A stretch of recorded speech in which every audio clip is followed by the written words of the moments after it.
Good afternoon, everyone. Today, me and my colleagues, Ethan Torley, and Roger Finley, and me, Rudy McLaughlin, are presenting a horror game designed for mobile by the name of Forgotten Horrors Plague Night. So these are all the contents we'll be covering, and all the main parts that will be part of the game. So, number one, the backstory of the game. So in this game, you play as a knight, searching the island La Terra del Corrupti, Land of the Corrupted, for your wife and child who have been taken there. A recent plague has spread and ravaged over the south of Italy, and many people have fallen ill and sickly, including your child. There's not enough materials and resources to cure everyone, so some people are growing desperate and frantic to look to be healed, and therefore riots and looting are breaking out across southern Italy, and the Italian government's been struggling what to do. However, recently a voyage to your land formed by a strange but polite leader, along with all his other followers, has offered the people of southern Italy to come join them on an island off the coast of Italy to help them and cure all the people who are still infected with the plague. A place of peace and tranquility that can heal masses of people that was promised. Without any other option, an all clear given by the Italian government, and you frightened for your daughter's life, you and your wife agree that she and your daughter will go to this island in hopes that the young girl will be cured and live on. Your wife informs you they should only be there for 2 weeks and will write to you and tell you what's going on. However, 2.5 weeks have passed and no word has come from your wife or your daughter. In a fit of determination and rage, you storm out of your Italian villa with your armour and weapons at the ready and ride your horse Nero to the docks where him and yourself get on your boat. You will now travel to this island to investigate what is going on and where your daughter is. The island has no feeling of healing and tranquility, rather of death and decay, as there are numerous corrupted and tainted monsters and mutated beings throughout this fetid place. So you must fight through these monsters called the Torn and investigate what has happened to your family and this island. So game objective and the story itself. So, the main objective of this game is to fight these disease-ridden creatures and look for clues what is happening and where is your wife and daughter. It'll be a lot like Resident Evil, with one main objective playing throughout the entirety of the game, moving from one objective to the other as you explore this mysterious land. You will gather important clues and evidence and find some old friends who have survived here to complete these objectives. These primary clues will point you to where you need to go in the story. So, you can find a number of PCs throughout this land, many of which are innocent civilians. Bakers, butchers, just civilians in general. As a knight, you have sworn an oath to protect the innocent, so it is very useful if you interact and support the survivors still remaining on the island. You can do quests for these NPCs, some quests being very important, while others are just side quests. Primary quests will involve you helping a survivor in this land, and in return they can give you information such as clues, evidence, and even resources to give you more knowledge about what is going on in this world and where to go next in order to progress. They can also give you maps to show you important areas through the land, such as locations of bases filled with materials or locations of enemies in which you would want to avoid. These NPCs will also reward you with items and materials that can significantly increase the chance of surviving throughout the game, resources that could be used to upgrade your weapons and armour. The game's story can be a bit similar to Dark Souls, as even though you're given a backstory, you don't really know what much else is going on in the world itself. As you're spot into this world and are given you give them some backstory, but not a lot, to what is going on, and you will find key details and parts of the story if you investigate and search hard enough for evidence, and also keep the desperate people / civilians of La Terra del Corrupti, and also make sure you protect them. Being an honourable knight can help you unearth details such as discovering core elements of the story. Such as discovering that the person in charge of this island is the same man who convinced all your people to come here, and how he is a deranged but dangerous cult leader / general, whose main objective is to use all these infected people as creatures who are now turned into mutated creatures as troopers and soldiers for a corrupted army to take over Italy. Additionally, you can find other key story details throughout this land, such as discovering your daughter having a genetic mutation in her blood, and this cult leader is using her blood and her as a vessel to create a virus that can genetically alter all these people who are taking this island, that were promised salvation but were turned into hideous monsters and creatures. Their flesh contorting and tearing off of them, the few survivors referring to them as Le Strapito, the Torn. The name of this virus is called Squartuador de Carne, which basically means ripper of flesh. The game rewards you for being detailed and thorough on your journey, so it is best to experience the world as much as you can, as the more you do, the more you'll be rewarded. Additionally, during your story you will come along these creatures known as the Torn and must fight and kill them. Killing them will make you become stronger, as you can take parts of them as trophies, such as their heads and body parts, and use them to make you stronger and more powerful. There is a blacksmith at a city near the start of the game that has a giant grinder in which he can grind up these trophies, such as their heads, parts, and all these other things, that these monsters have into a dark magical essence in which you, the player, can absorb and make you stronger. The more rare / difficult the enemy, the more essence you can earn. These enemies are challenging as they have their own unique abilities, weapons and movesets that can harm the player in many ways, so therefore the player must be on their guard and ready to what these creatures could be capable of. The process will repeat as you further get into the game, discovering new environments, characters and enemies that you can battle and fight against, but also in terms of characters, meet and help. A player simply loses by getting killed by one of these creatures, in which after they die they are respawned back at the abandoned city near the start of the game, and one of the 4 environments that have been included throughout the island. So, protagonists. It's always good to have a good protagonist in a story, as this is what a player can relate to and be intrigued with.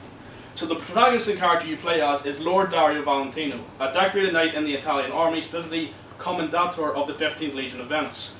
He is a man of determined spirit and possesses incredible emotional and physical strength, standing at 6'4" and 200 pounds with a large and athletic physique. He is a man of endless compassion, but also can be a man of deadly efficiency and skill, but acts as a beacon of hope to the survivors. His personality has been inspired from protagonists throughout the game of Assassin's Creed, specifically Bide from Assassin's Creed Origins, a family man with a duty to help the innocent, while also being extremely dangerous when he wants to be. For the primary armour for Dario, the inspiration of our protagonist's armour was heavily inspired by the knight Lord Nicholas from the game A Plague Tale, from the game A Plague Tale Innocence, and the armour from the Warden, a knight class in the game For Honour. We chose these armour types as not only do they suit this time period and type of game the best, but they're also very aesthetic and visually intriguing, overflowing with interesting detail and amazing features. His armour will have dark colours such as dark grey for his armour and brown for his robes that he is wearing, to represent the brutal and dark nature of this world. So this is just basically a little concept we just came up with him now. So just a shield, a sword, a poleaxe, then this is just some of the armour he has here. He has like a wolf crest and a little dagger here now, and a few like spiked armour pieces so he can protect himself from enemies. So, fundamentals of the story itself. This type of story in this game is a linear story, which means that it is one singular long story throughout the entirety of the game itself. The main storyline of this game, however, will mainly be similar to a Resident Evil game, with one main objective you will focus on throughout the entire game. However, as I said earlier, there are optional side quests throughout the world, in which NPCs will request your assistance to help them with certain tasks throughout the island, and doing this can offer you rewards for your effort. Since it is a mobile game, the main story will be around 6 to 7 hours long. However, if you want to experience all parts of the game, it will roughly take 10 hours. This is finding elements from the map, such as like bases of certain monsters, villages of survivors you can help, sort of that crack. There will be one singular ending in which you must defeat the cult general and save your family and finally leave the island. So just one simple singular ending, but a happy ending for our protagonist. The story of the game will be conveyed in a few ways, using techniques that are used in many other games. Cutscenes will be used throughout the game, but very, very rarely. Such as the opening scene of Dario arriving to the island and the ending where him and his family are escaping from the island itself. So there are 2 examples when cutscenes, like very high quality cutscenes, would be used. However, throughout most of the game, text boxes will be used when Dario is talking to survivors on the island and finding clues to what is going on. Dialogue will be included in these text boxes as it adds further realism and more detail to the game, such as voice acting, for example. Text files will also be used when Dario investigates a specific subject that has something to do with the game's story or lore of the island, in which the player can read through it and get a better understanding of the world they have been shot into. So, one other main element of the game itself is allied knights, and these are knights basically from, even though they're not a main mechanic of the game, they can be very supportive throughout your journey by helping you fight enemies and assisting you in looking for your family, and also can add a lot more charm and personality to the narrative and gameplay, as they are old friends of Dario. There are 6 knights that have their own abilities, weapons and characters and traits who are sadly unfortunate enough to be sent to this place. So, the first one is Vincent Amorio. Vincent is more of a mercenary than a knight, specialising in sabotage and arson by using fireballs to burn buildings and drawing out enemies and even burn them alive. He is equipped with a mace and a small shield and is hot-headed and aggressive. Vincent's abilities would include throwing fireballs at enemies so he can either burn them out, or force them out of certain areas in the environment. He also has a tool belt that can be used to break into buildings, areas, and otherwise would be hard to access, and could also use it to deal damage to enemies. Saint Butcher. Standing at 6'7" and wielding a mighty battle axe, Butcher has a very intimidating appearance. However, deep down he's a devout Catholic and practices as a priest back in Italy, whenever he's not slaughtering enemies on the battlefield. He's a man of extreme patience and goodwill, his mighty battle axe can be used to deal extreme damage to enemies, dealing more damage than any other ally, and also extremely tanky and strong as he has very strong armour. Ronan, a brash and arrogant but deadly gladiator that was that good at his craft in the arena, he became a mentor for soldiers who were signing up for the Italian army. He is equipped with a gladius and a large shield. Ronan has light but durable armour, allowing him to deal damage quickly to enemies, and has the perfect balance of defence and offence attacks. Leo Rousseau, a knight who is close friends with Dario, sharing a similar personality, a man of compassion but also dangerously effective in combat, specifically in hunting, as he has a giant wolf pelt for a cape that is around his torso. For the weapon of choice, he wields a mighty claymore. This claymore can be used as a devastating zone attack and has a very long reach to hit enemies. Since he's also an expert hunter, he can help you track enemies and also find tracks that could lead to certain areas, such as villages, cities, etc. Andre Ferrari. While all these knights specialise in close quarter combat, Andre excels in ranged combat, equipped with a crossbow and quiver that can dispose of enemies quickly and effectively at a long/medium range.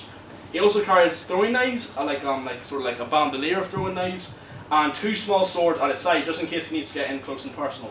Finally, the blacksmith, as I mentioned earlier, at the start of the game, he is also a knight that can help you along your journey. The blacksmith that you meet at the start of your journey can be very supporting along, with a mighty sledgehammer that can bash in the brains of the Torn. The blacksmith can help you find more materials for upgrades and also can give you more rare items if you need them in combat. All these knights can be found across all environments and can be of great companions when fighting challenging enemies, and also can give a bit of comic relief in this brutal and gory world full of decay and death. They can be called in one at a time if you have discovered them all, however all of them will be available when you fight the cult general near the end of the game. While the knights are your companions, there are also the enemies that you must fight. So the unfortunate people who came to this island seeking a cure for their diseases, sadly they are people no more, instead mutated and turned into these horrifically altered creatures with torn/ripped flesh, known as El Lacetro, the Torn. While some civilians have just turned into killer-like zombies from the Squatted Ilkan virus, some have transformed into things a lot more horrifying. There are a variety of challenging and unique enemies you must fight through to reach your loved ones. These are some of the ideas we have come up that Dario must scrap against. Contadine/peasants. These enemies are the many peasants such civilians looking for help, nothing more now than mindless killers that have their flesh slowly coming off them. They are the most common enemy in the game, much like zombies in the Resident Evil series. They are the most easy to dispose of as well, as their basic and only attack is just a slash from their hands. However, if your health is low, they will try to finish up by biting you in the neck, so you must quickly counter this by using your dagger.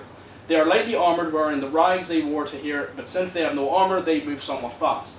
They still have some intelligence. For example, they may pick up crude weapons through the environment, such as small swords, to attack you, dealing more damage.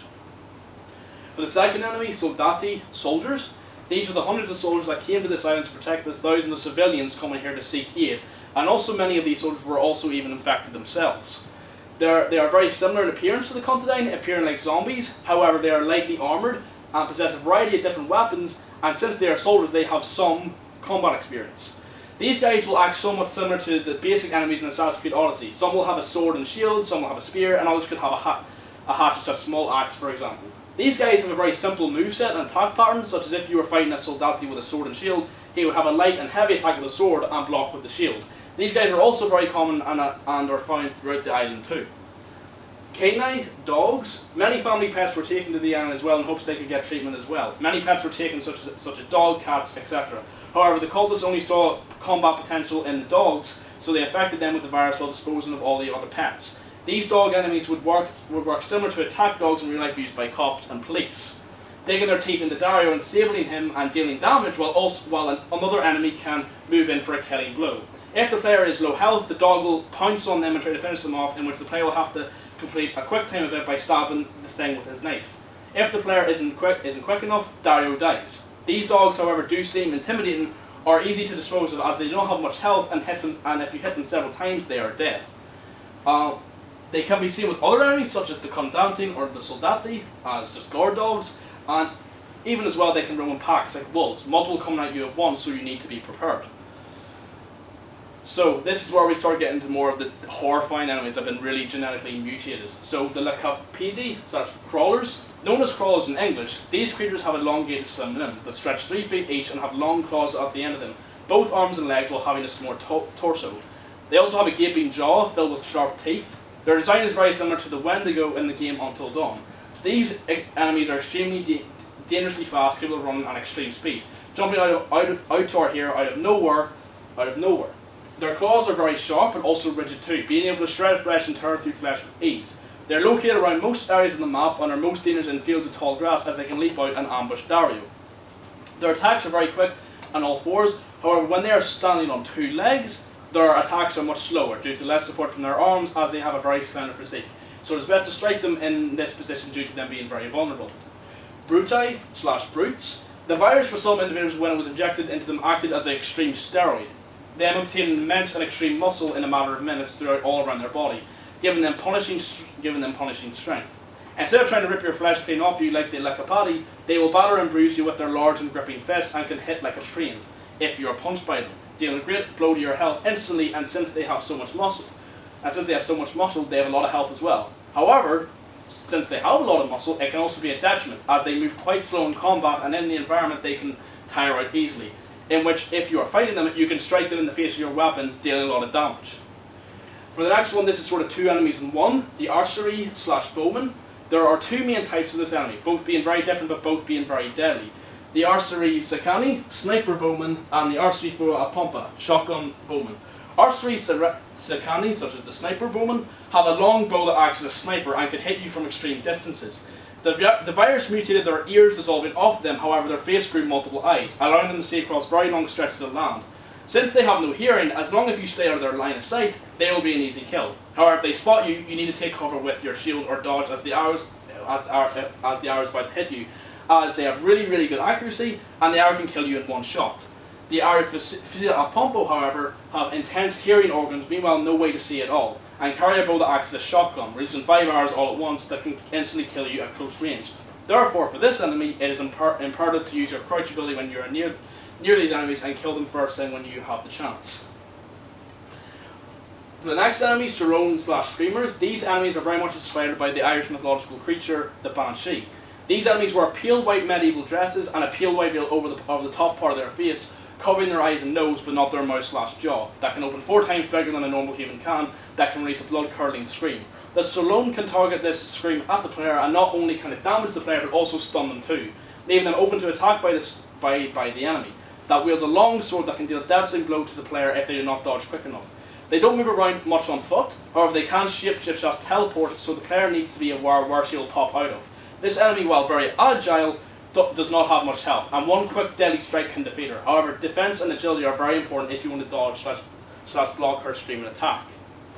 Cavallo de Aqua/Waterhorse.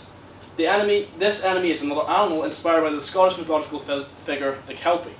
These enemies are strong and fast horses, being able to sprint very fast at the player. They have a large open mouth full of razor-sharp jagged teeth that can deal immense damage to Dario if he's not careful. Not only that, but they can charge at you with the devastating speed in which they can headbutt you and send you flying back, or even trample over you. Finally, they can also kick you with their legs, so they can also send you flying back, which could really, really bruise you. The counter to this enemy is whenever they are charging at you, move out of the way at just the right time to slash them with your weapon, and also, if you're quick enough, you can mount them and repeatedly stab at them, which can deal immense damage. For the next enemy, Angele Sankunari, Blood Angels. These enemies are quite similar to the Valkyries in Norse mythology, however much more punishing and brutal. The mutation has caused the creatures to sprout bloody and gory rings made up of their flesh and bone and skin from their back. They carry 2 small swords and fly around the map. They can perform a charge attack from the air and immediately rush you with their swords. Additionally, they also have sharp talons, like on their feet, in which if you don't dodge quick enough, they can pick you up and chuck you across the general area. To counter this, whenever they come down to the ground, whenever they come flying out of the ground to charge you, you will have a brief window to slash off their wings, which leaves them incredibly weakened and no longer can fly, leaving them vulnerable to be slain. For the final enemy, and probably the most hardest, is the Guardi del Cotto de elite cult guards. For our final enemy, these are the personal guards for the cult leader. Like you, they are decorated and extremely skilled warriors and knights themselves. These enemies are the hardest fight out of all the other enemies in the game, due to them having very diverse movesets with a variety of different weapons they can use as well. Not only that, but the virus has also mutated them to give them genetic modifications to their bodies, such as giving one of their arms, for example, to be an immense pillar of flesh that can deal massive damage to the player, or their necks being able to stretch to unbelievable lengths that can headbutt the player or wrap around them and shock them across the map. There are roughly about 12 of these enemies that appear around the 3 main environments that we will get onto later. However, there are several more of them when you storm the cult general's castle. These enemies would be defeated by learning their movesets over time as you fight them and always being aware of what they might do next. In Plague Knight, there are 3 different main weapon types that the player will have to utilize during their journey through the main story. These being the longsword, poleaxe, and shield. A dagger is placed in the belt of the main character and will only be used to retaliate from specific grapple-like attacks that otherwise would result in damage or death. Additionally, it can also be used as a backup weapon if your stamina bar runs out, almost like a pistol.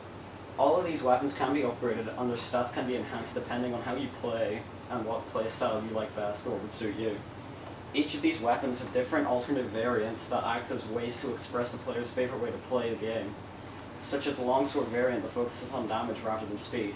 Each of these variants, however, comes at the cost depending on what version is being selected, such as needing to give up another weapon in its place, or stat changes such as lower damage or lower speed. There is a 4th item that is available to the player, that being the shield, focusing more on defense than offense.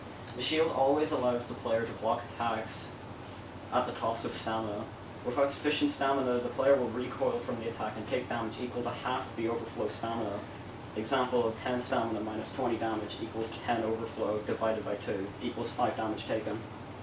Additionally, one of the first areas you visit in the game, so in terms of environments, which is another very common mechanic of the game, a decently sized but abandoned city holds a blacksmith, as we mentioned earlier, and also an armory. This blacksmith can be tremendously helpful on your journey as he can upgrade and enhance the stats and overall change and fit your playstyle, as Ethan mentioned earlier. Also, throughout the land there are many materials you can find, such as wood and different kinds of metals, iron, steel, bronze, copper, to craft and alter your weapons that can make them stronger and more efficient. And you can do this by upgrading the stats of your weapons, which we will get onto now. These materials are stored in a satchel that Dario carries on him at all times that acts as an inventory. Additionally, since there is an armory at the abandoned city location, these materials don't need just to be used for your weapons, but also your armor too. These materials upgrade your armor as a whole. You cannot upgrade specific parts of the armor, such as helmet, arms, torso, etc. That is impossible. However, a significant number of materials that are needed in order to upgrade your armor, much more than weapons. Upgrades and enhancements to your armor could include making you more agile and have increased speed, while also decreasing your health bar if you want to upgrade its durability more.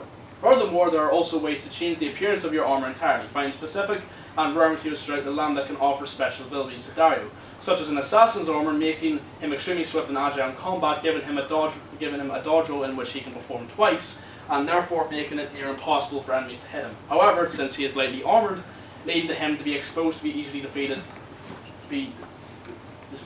if he is hit. Or a heavy armor set, turning Dario into a tank in which he can take a lot of hits from his enemy. This, however, is entirely up to the player's choice, as these are not easy to achieve, offering a risk/reward option. Furthermore, there are items too throughout the land Dario can find that can help him throughout his travels and when fighting too, such as vials/potions that can fill his health/stamina bar, or tools such as a torch, whenever he's scouting the land at night, for example, or parts of the creatures he has slaughtered, and other valuable materials he can be used to upgrade himself and his weapons. Back to weapons, as we mentioned earlier, your attacking weapons such as your longsword, poleaxe, dagger and shield have 2 main stats each. Your attacking weapons have a primary agility and damage stat, while your shield has an attack and defense stat. These stats can be upgraded to suit your playstyle as a player. The agility stat shows how quickly and efficient that your weapon can swing, while the damage stat presents how much damage you deal each hit. These stats go hand in hand together, and one can affect the other significantly if you upgrade that certain slot a decent bit. For example, if you upgrade the damage of your poleaxe for a bit, while it can do a lot of damage, it will be slow to swing and could cost a lot of stamina. However, this isn't necessarily a bad thing, as ultimately all these weapons can be upgraded for your own purposes and can have many benefits, such as if you increase the agility enough of your longsword or poleaxe, you can pair it with your shield. Speaking of your shield, the stats of this are quite simple too. If you upgrade the attack stat enough, you can use the shield as a secondary weapon, which can bash and hit enemies, dealing damage to them, and additionally you can also upgrade the defense, which can simply be defined as if you have a larger defense stat on your shield, the harder it will be for the enemy to break your guard when you're using it, and therefore making it harder for them to attack you and result in you losing health. One more core mechanic, which is quite simple but also quite important, is your horse Nero. Nero acts as a transportation mechanic that can simply help you get from point A to point B across the map. Nero cannot die.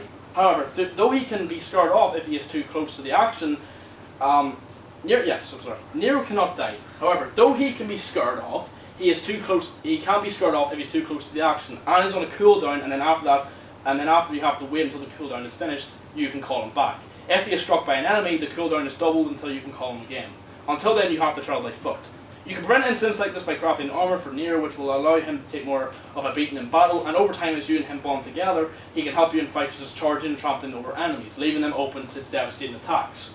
All these core mechanics are extremely well connected with each other and will keep players interested and intrigued due to the number of options / playstyles they can choose from, as there are many ways they can fight, and strategize how they want to take on the Tauren, and also there are dozens of items they can use that can give them more strength and advantages along the way, increasing their chances of survival in this haunted wasteland of an island.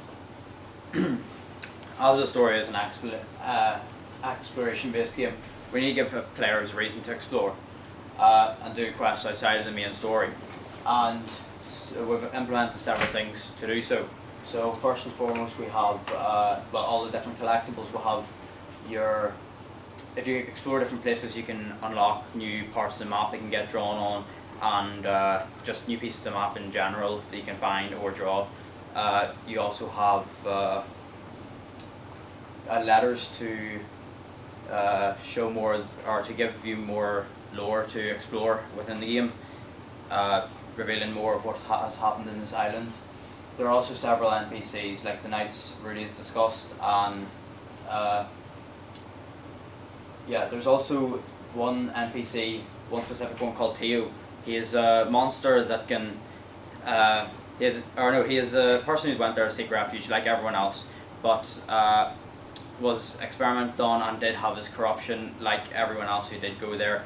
However, unlike the rest, he does still have his sanity, so he still has his personality from when he was fully human and all that. So he helps you by, you can complete quests for him and you can get rewards from them quests, one of which is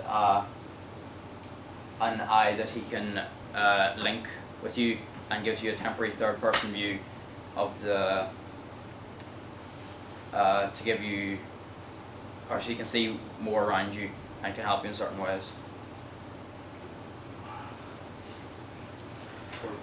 The diagram we have came up with here can be displayed on the right hand screen.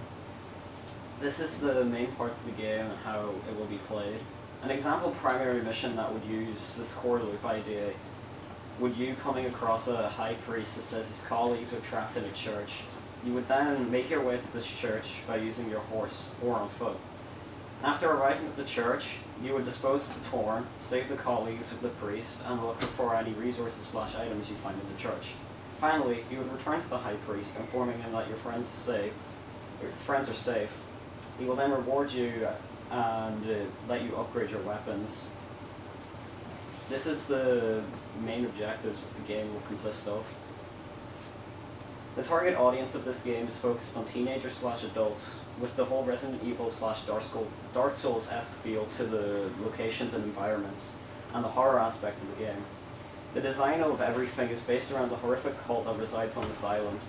The game includes several inappropriate themes for children, such as gore / blood, violence, and swearing, so the game will be rated PEGI 16 to 18 on the mobile store.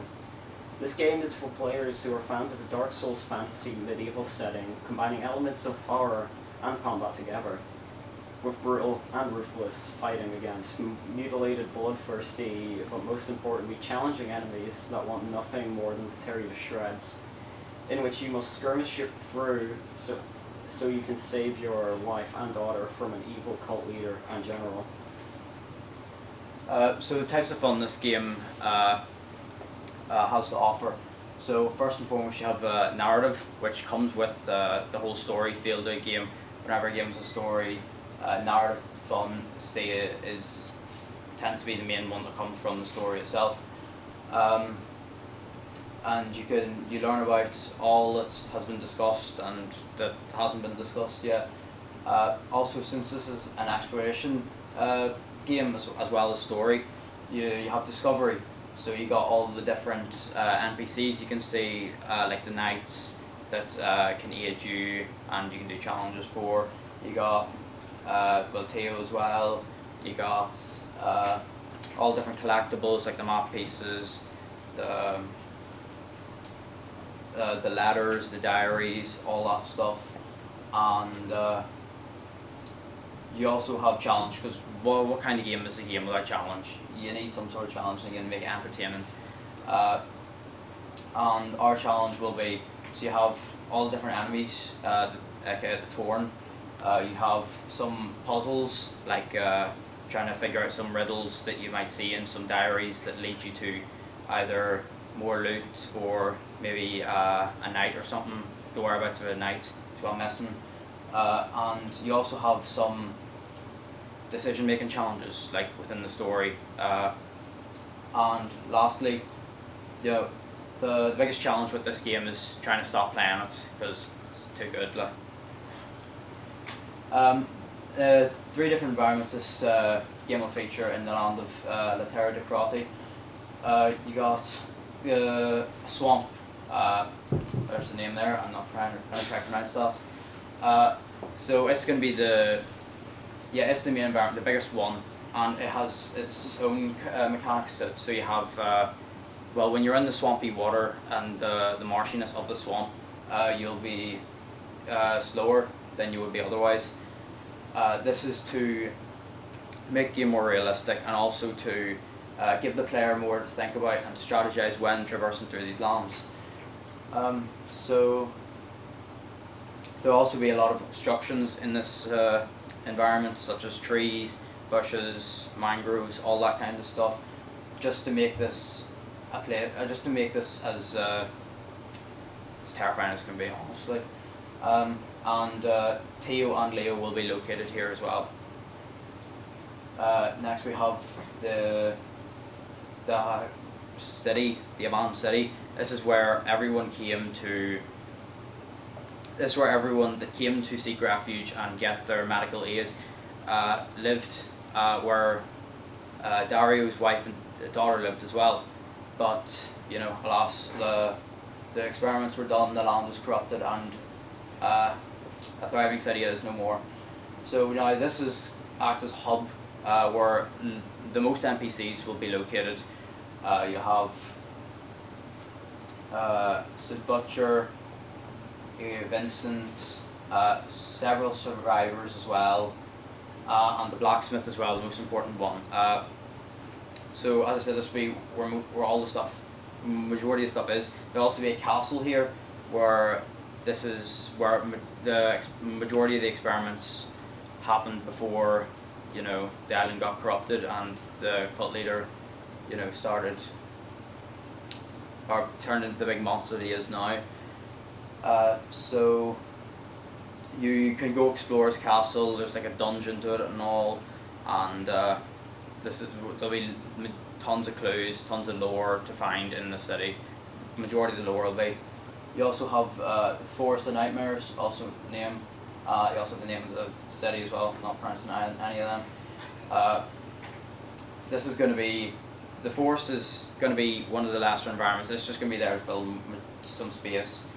There's going to be Ronan and Ferrari will both be here, but instead of having tons of lore or whatever, or tons of stuff to find in this, there'll just be primarily resources on this environment for players to find and to use to upgrade their armor and such. Additionally, there will be smaller environments, again just to fill space, open fields.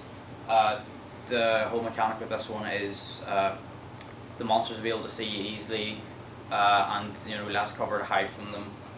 We got caves where you can find again more lore or some resources as well in some, but the majority of them just have monsters in them. You also have the jagged cliffs, which is going to act like a barrier for the player and to keep them in the allocated land they're supposed to be in. You have a small beach. This is where the boss fight at the end will take place. This will be located beside the abandoned city as well. And yes, as I said, this is where the knights that you do recruit and the lost knights that you do re-recruit, you and them will fight against the cult leader. And there's also some wee villages just scattered around the place as well, because you have your main village and you have your other ones as well, just to keep the island populated, but there's not anymore, and the dungeons there as well. So this is some of the pictures we've took just around like Newry and stuff now of what some elements could look like. So so this is what for us in Cuba would look like. So this would be just more the general environment of it now. If you while you're just walking across, just exploring the atmosphere. So there's a thick fog, there's like all these patchy trees. There's also like maybe like an open field as well now that's like sort of around that area.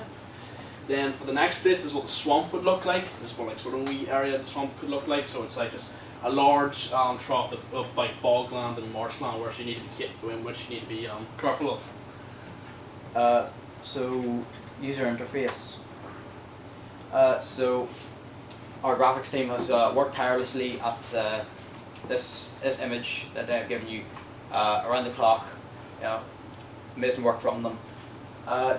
So you have all the different buttons here. You have your movement joystick, your looking joystick, your attack button, a button that you can dodge backwards with. This also has a cooldown of like half a second or a second or so, just a copy of use.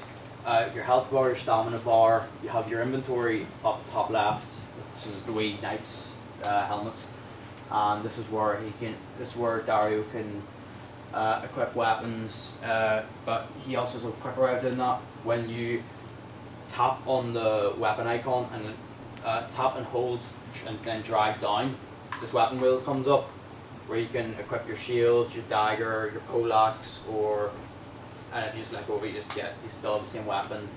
Then you have your pause menu up top right.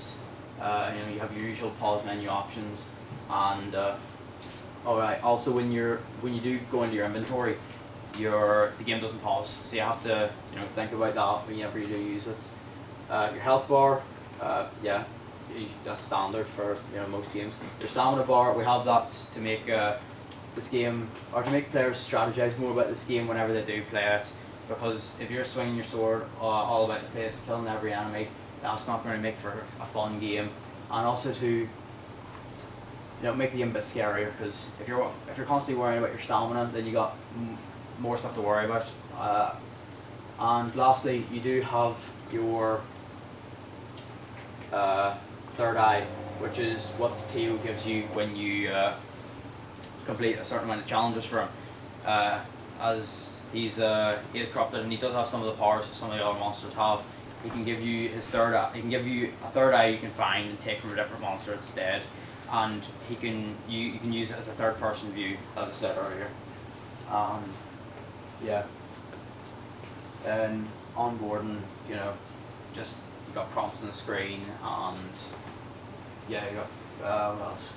You have trackers you can switch on as well, just in case you get lost. And for players who don't really like exploring that much, they can also use it. But trying to get players to explore as much as possible, so that's going to be very limited. The tutorial at the start as well, and additional tutorials will be like menu tutorials. Anytime a new menu pops up, you'll have a quick wee tutorial just so you're not stuck on menu screens the entire time you're playing the game. So for art style, this game has, in terms of art style and graphics style, this game has been inspired by multiple games that are very popular due to their praised graphics and design of characters and environments. So the primary games that we have used for the art style of this game would include Dark Souls 3, A Plague Tale Innocence, Elden Ring, For Honor, Resident Evil titles, and Assassin's Creed Valhalla.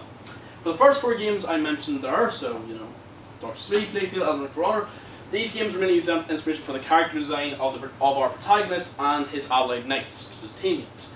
As I mentioned in the previous slide, Dario was really inspired by the Knight Lord Nicholas from A Plague Tale and also the Warden, a knight class from For Honor. We chose these inspiration for our hero as they are very aesthetic and unique and represents the skill and strength Dario possesses in the armour he wears.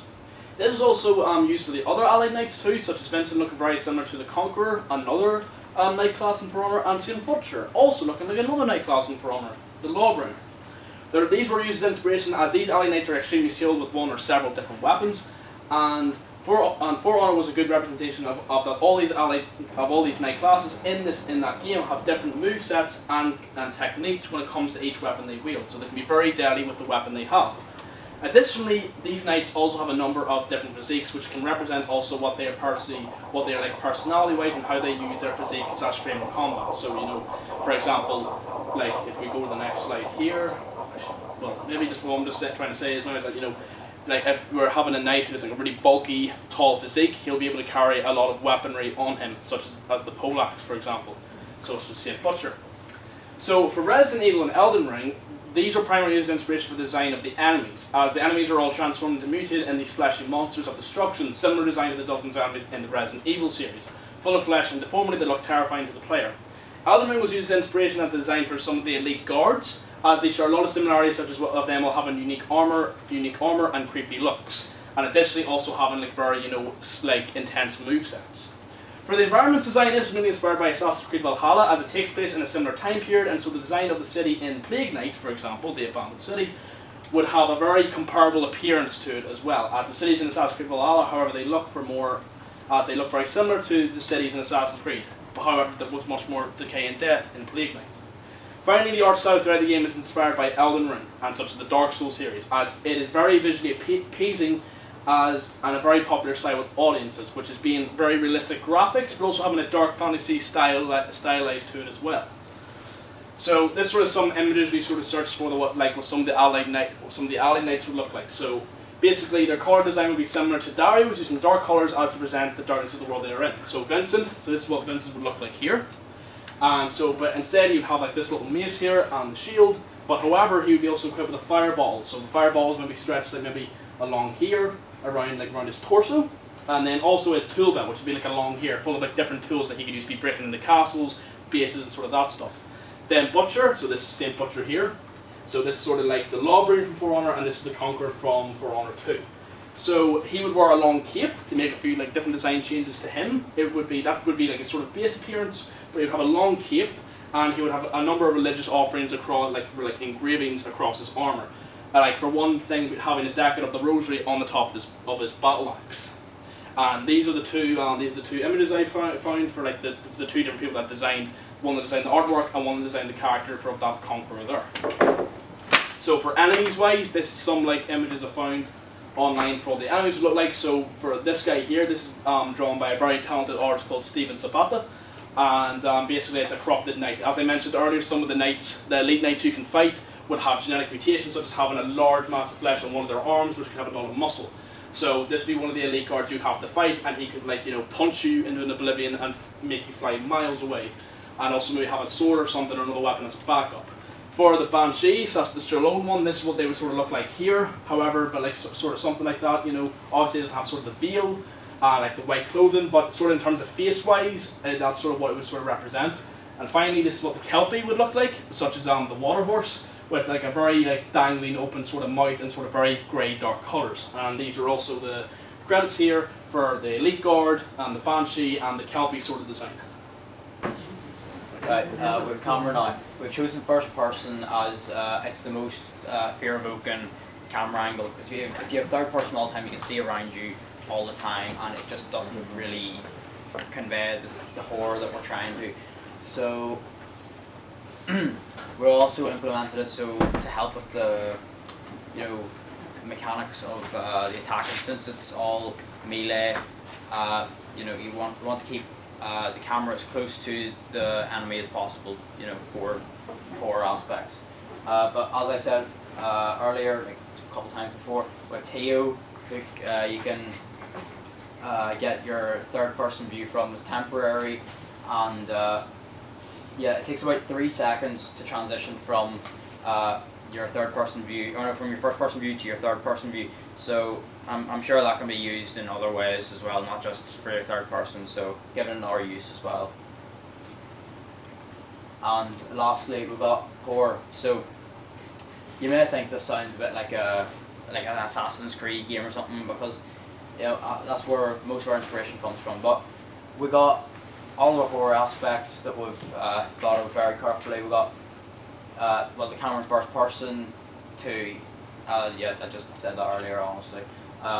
We have enemies that do jump scares, so you'll just be walking about on your toes because of these enemies, and you hear wee sound cues, and then you need to look around you for them, or else you're just going to get jump scared. And in terms of creepy feeling, you can't do that without creepy environments. We got 3. We got the marshland, Abandoned City, the Creepy Forest, with all the other ones as well. We kept them ones the three main ones because they're the three, creepiest environments. And you can't do all that. You can't have a creepy environment without a ton of fog. That makes you can't see much at all. We also have a stamina bar in this game, also for easier scares, because if you're, once again, as I said, if you're swinging about the place, you're not going to be as tactical about it. And two, you're not going to be as scared. Like if you do run out of stamina, you're going to be very high alerted. Watching out for enemies all the time, and also you have your black pulsation around the screen to make it darker. Easier to get jump scared and just creepier in general. And most importantly, we have sound cues, as I said, from the jump scare enemies and just all enemies in general. We also have some creepy music for like cutscenes and such, and just eerie sounds here and there. It's all over the place. That's us.